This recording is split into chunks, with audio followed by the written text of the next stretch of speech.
Mutual fund कंपनियों की तरफ से नए इंडेक्स फंड को लॉन्च करने की संख्या तेजी से बढ़ रही है। बीते एक साल के दौरान इंडेक्स फंड की स्कीमों की संख्या में 48% की बढ़ोतरी हुई। कुल स्कीमें 230 से बढ़कर 341 हो गई हैं, जो किसी भी कैटेगरी में सबसे ज्यादा स्कीमें हैं। इन फंड्स के लिए संस्थागत निवेशकों की मांग में बढ़ोतरी देखने को मिली है, जिस वजह से म्यूचुअल फंड कंपनियां इस तरह की ज्यादा स्कीमें लॉन्च कर रही हैं। सर, इसको हम आपसे समझना चाहेंगे कि इंडेक्स फंड्स के इतना ज़्यादा संख्या में लॉन्च करने की वजह क्या है, और साथ ही सर ये भी समझाइए कि इनका प्रदर्शन कैसा रहा है अब तक।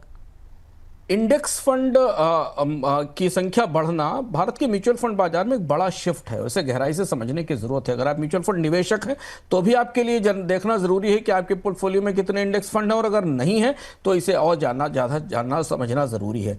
आमतौर पर भारतीय बाजार जब शुरुआत से म्यूचुअल फंड बाजार शुरू हुआ था तो वो एक्टिव फंड से डोमिनेट माना जाता है, और एक्टिव फंड का डोमिनेशन भी है। ज्यादातर वो फंड सक्रिय हैं जहां पर कोई फंड मैनेजर आपके निवेश के मामलों में फैसला करता है। और अगर आप जो ताजे आंकड़े एयूएम के आए हैं एमफी से, उनमें देखें तो आपको ये दिखाई देगा कि जो इनडायरेक्ट या फंड हैं या पैसिव फंड हैं, जिनमें कि इंडेक्स फंड आते हैं और ईटीएफ आते हैं, उनका हिस्सा कुल एयूएम में केवल 17% है। यानी हर 100 रुपए का जो निवेश आता है म्यूचुअल फंड में, उनमें से केवल 17% हिस्सा ही इंडेक्स फंड में जाता है। लेकिन पिछले एक साल के दौरान भारत में इंडेक्स फंड की संख्या 48% बढ़ी है। बड़ा नंबर है। 341 के आसपास फंड्स हो गए जो 230 के आसपास थे। तो ये बढ़ोतरी हमें बता रही है कि इंडेक्स फंड अब वापस लौटकर लोगों के बीच में, निवेशकों के बीच में लोकप्रिय हो रहे हैं, और इसकी कई महत्वपूर्ण वजह हैं। सबसे पहली वजह यह है कि इंडेक्स फंड को चलाने का खर्च बहुत कम है, एक्सपेंस रेशियो बहुत कम है, 1% से भी नीचे, इसलिए ये एक्टिव फंड की तुलना में बेहद किफायती होते हैं।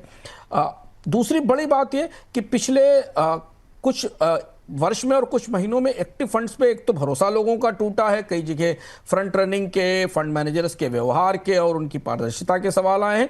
और दूसरी बात यह है कि कई एक्टिव फंड पिछले दिनों में अपने बेंचमार्क को बीट नहीं कर पाए हैं।